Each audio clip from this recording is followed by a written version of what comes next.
দেখছেন টিভি 9 বাংলা। আমি আত্রি আপনাদের সঙ্গে। আজকে প্রধানমন্ত্রীর নেতৃত্বে এনডিএ এর বৈঠক রয়েছে, সেখানে এনসিপিআই কে ডাকা হয়েছে। UEM Jaipur is a perfect target for prospective students aspiring for good jobs, good education with future-ready skills. গতকাল এদিকে নবান্নের শুভেন্দুর সাক্ষাতে সুদীপ ঠিক কি ছিল, দিল্লি যাবেন মুখ্যমন্ত্রী শুভেন্দু অধিকারী, এটা ঠিক ছিল। বঙ্গভবনে এনসিপিআই সাংসদদের সঙ্গে বৈঠক করবেন, কিন্তু রাজ্যে একাধিক গুরুত্বপূর্ণ কর্মসূচি থাকার জন্য তিনি দিল্লি যাননি। আর এই পরিস্থিতিতে এনসিপিআই সাংসদ সুদীপ বন্দ্যোপাধ্যায় সোমবার রাতে নবান্নে যান। শুভেন্দু অধিকারীর সঙ্গে আধ ঘন্টার মতো তার বৈঠক হয়, আর সেখান থেকেই নানান প্রশ্ন উঠতে শুরু করেছে। কি সলতে পাকলো নবান্নের অলিন্দে? বিজেপিতে সুদীপ কাকলিদের মিশে যাওয়ার কি সময়ের অপেক্ষা রয়েছে? জ্যোতির্ময় কর্মকার আমাদের প্রতিনিধি আমাদের সঙ্গে রয়েছেন। জ্যোতির্ময়, ঠিক এই প্রশ্নটাই উঠছে যে এবার কি এনসিপিআই মিশেই যাবে বিজেপির সঙ্গে বা এনডিএর সঙ্গে, এমনই জায়গা তৈরি হচ্ছে আরো তীব্রভাবে?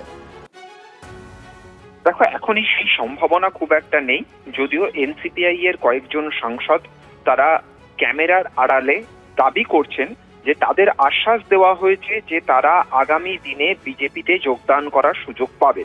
স্বাভাবিকভাবেই তাদের মধ্যে জল্পনা তৈরি হয়েছে যে যেহেতু বাদল অধিবেশন শুরুর 1 মাস আগে তারা স্পিকারের সঙ্গে দেখা করে এনসিপিআই গঠনের কথা জানিয়ে এসেছেন এবং এনসিপিআই কে আলাদা সংসদীয় দল হিসেবে মান্যতা দেওয়ার জন্য স্পিকারের কাছে আবেদন করেছেন, তখন বাদল অধিবেশনের 1 সপ্তাহ পেরিয়ে যাওয়ার পরেও সেই মান্যতা আসেনি। স্পিকার অফিস এখনো যাবতীয় কাগজপত্র খতিয়ে দেখছে। অপর দিক থেকে অভিষেক বন্দ্যোপাধ্যায় তথা তৃণমূল কংগ্রেস তারা স্পিকারের ওপর চাপ বাড়াচ্ছে যে 20 জন সাংসদের বিরুদ্ধে দলত্যাগ বিরোধী আইনে ব্যবস্থা গ্রহণের জন্য আলাদা আলাদা আবেদন করেছেন অভিষেক বন্দ্যোপাধ্যায়। সেই আবেদনের প্রেক্ষিতে স্পিকার অফিস এখনো পর্যন্ত কি পদক্ষেপ গ্রহণ করেছে সেই বিষয়টি গতকালও অভিষেক বন্দ্যোপাধ্যায় দলের 6 জন সাংসদকে সঙ্গে নিয়ে দেখা করে তিনি জানতে চেয়েছেন। স্বাভাবিকভাবেই এই প্রেক্ষাপটে সুদীপ বন্দ্যোপাধ্যায় যখন শুভেন্দু অধিকারীর সঙ্গে দেখা করেছেন, তিনি এনসিপিআই এর ভবিষ্যৎ কি হবে সেই বিষয়টি তিনি জানতে চেয়েছেন। কারণ 20 জন সাংসদ তারা অনিশ্চয়তার মধ্যে রয়েছে। লোকসভায় এখনো তাদের পরিচয় তারা তৃণমূল কংগ্রেসের সাংসদ।